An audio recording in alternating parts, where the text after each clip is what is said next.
Hello children, today we are going to solve worksheet number 7 of mathematics, class 3, NAS exam practice. Let's start. Question number 1.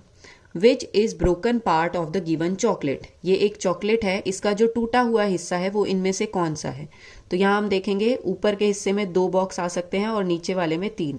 तो जिसमें 2 और 3 boxes हैं वो इसका टूटा हुआ हिस्सा है. Option B is the correct answer. Question number 2. यहाँ पर बेटा कुछ स्टिक्स बनाई हुई हैं और बताया है कि कितनी कितनी स्टिक्स बनी हुई हैं. नंबर लिखे हुए हैं. आपको बताना है टोटल कितनी स्टिक्स हैं. ठीक है, तो ये 100 स्टिक्स हैं, ये 100 स्टिक्स हैं. हम इस क्वेश्चन को करने के लिए पहले प्लेसेस लिख लेंगे, हंड्रेड्स, टेंस और वंस. ठीक है, 100 2 हंड्रेड्स हैं, 1 टेंस है और सिंगल सिंगल स्टिक्स 2 हैं. तो 212 हमारा नंबर होना चाहिए जो है option C 212. Question number 3. Which number will come in boxes? ये जो बॉक्सेस हैं जिनमें क्वेश्चन मार्क लगा है इनमें कौन से नंबर्स आएंगे? तो हम पहले बाकी नंबर्स को ध्यान से देखते हैं. 102, 104, 106, 108. इनको देखने पर पता चल रहा है कि हर दूसरा नंबर यहाँ पर आ रहा है. 2 के बाद 4, 6, 8. यहाँ पर आएगा 110 और यहाँ आएगा 112. तो 110 एंड 112 ए ऑप्शन में ही सही आंसर आ गया. Question number 4. विच क्लॉक शोज 6 o'clock? इनमें से कौन सी घड़ी में 6 बजे हैं? तो 6 सी ऑप्शन वाली घड़ी में बजे हैं जिसमें आर हैंड जो है वो 6 पर है और मिनट हैंड यानी लंबी वाली सुई जो है वो 12 पर है. यहाँ 6 बजे हुए हैं. Question number 5. A rabbit jumps 4 steps in one go. On which number will he jump? एक रैबिट है जो एक बार में 4 स्टेप्स पे जंप कर जाता है. तो किन किन नंबर्स पे वो जंप करेगा? तो ऐसे जब भी क्वेश्चंस आते हैं 4 स्टेप पे जंप करना, 5 स्टेप पे जंप करना, 3 स्टेप पे जंप करना, तो हम उस नंबर की टेबल बोलकर इस क्वेश्चन को सोल्व कर सकते हैं. 4 स्टेप्स पे ये रैबिट जंप करता है 1 2 3 4. तो पहला जंप उसका होगा 4 नंबर पे, दूसरा जंप होगा अगले चौथे नंबर पे 1 2 3 4 यानी 8 नंबर पे. और मैंने बताया था टेबल से हम कर सकते हैं 4 1 4, 4 2 8, 4 3 12 एंड 4 4 16, 4 5 20. इस तरह से ये रैबिट जंप करता रहेगा. अब हमें यही नंबर्स यहाँ ऑप्शन में ढूंढने हैं. 4 8 12 and 16. 4 8 12 and 16. A option is the correct answer. Question number 6. Following table shows number of letters distributed by postman during a week. एक सप्ताह में पोस्टमैन ने कुछ लेटर्स बांटे. ठीक है, मंडे के दिन उसने 1 2 3 4 5 6 लेटर्स बांटे. ट्यूसडे के दिन 3 लेटर्स बांटे. इसी तरह से पूरे सप्ताह में बता रखा है कि किस दिन उसने कितने लेटर्स बांटे. क्वेश्चन है how many more letters were distributed on Saturday than Tuesday?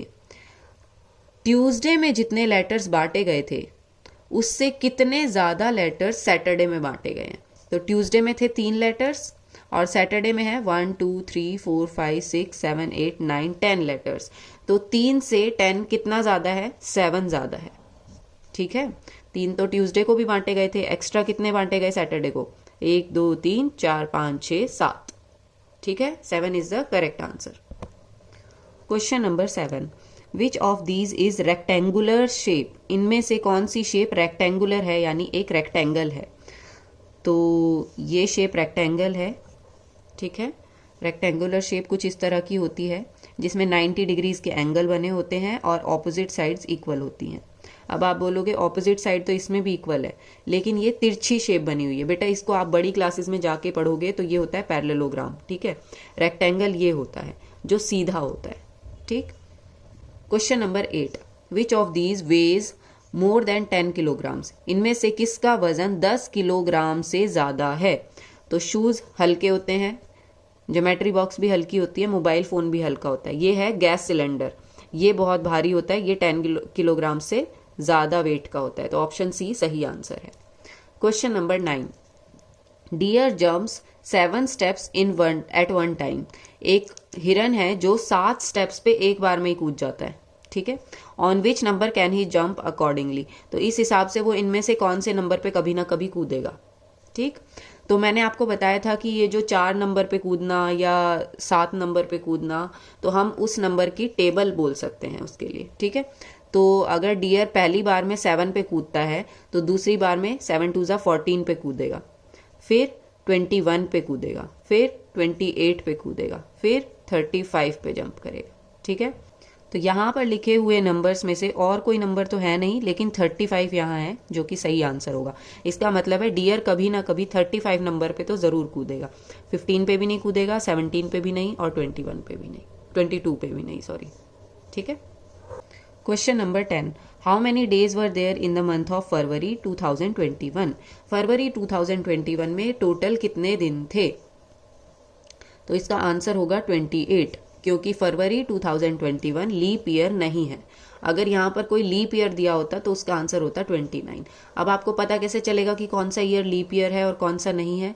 तो इसके लिए हम इस ईयर को 4 से डिवाइड करके देख सकते हैं। 2021 को 4 से डिवाइड करके देखिए, अगर ये पूरा पूरा डिवाइड हो जाता है तो लीप ईयर होगा। अगर यहाँ पे लास्ट में कुछ बच जाता है तो ये लीप ईयर नहीं होगा। 4 5 20, ऊपर से 2 उतारा, नहीं जाने का 0, ऊपर से 1 उतारा, 4 5 20, फिर बच गया 1।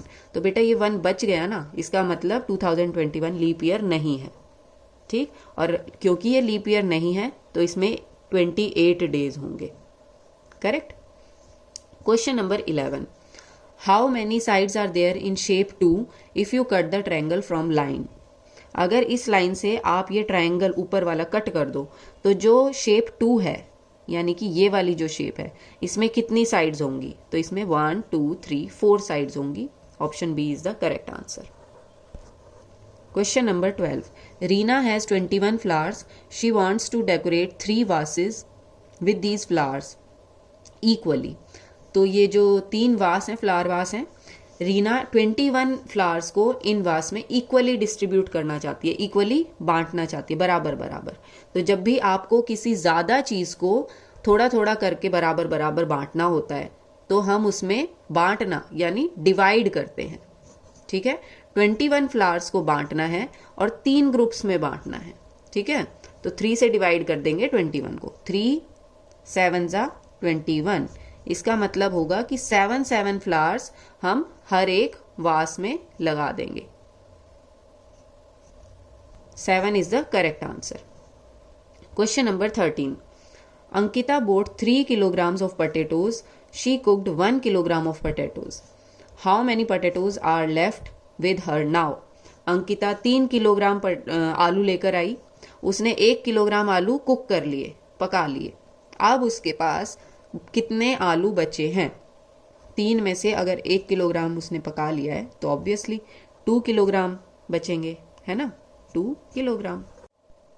Question number 14, a library has 455 books of Hindi, 364 of maths and 178 of English. How many total books are there in the library? तो भाई ये बता रखा है कि हिंदी, मैथ्स और इंग्लिश की कितनी कितनी बुक्स हैं लाइब्रेरी में, और आपसे पूछा है कि टोटल कितनी बुक्स हैं। फिर तो हम इन तीनों को ऐड कर लेंगे, 455, 364, 178 ऐड करेंगे। 5 + 4 9, 9 + 8 17, 17 का 7 इधर, 1 ऊपर कैरी। 6 + 5 11, 11 + 1 12, 12 + 7 19, 19 का 9 इधर और 1 ऊपर carry. 4 + 1 5, 5 + 3 8, 8 + 1 9, 997 is the correct answer. Total books होंगी लाइब्रेरी में 997। Question number 15, 500 centimetres is equal to which of the following? 500 centimetre को हम और क्या बोल सकते हैं? 1 मीटर, 50 मीटर्स, 500 मीटर, 5 मीटर्स। तो हमें पता है कि 100 सेंटीमीटर 1 मीटर बनाता है। ठीक है, तो 200 सेंटीमीटर बनाएगा 2 मीटर। इसी तरह से 500 सेंटीमीटर बनाएगा 5 मीटर्स, यानी कि D option is the correct answer. इसी के साथ हमारी ये वर्कशीट कंप्लीट होती है। आप इसके हिसाब से अपनी OMR शीट को फिल करने की प्रैक्टिस करिए। Take care, bye bye.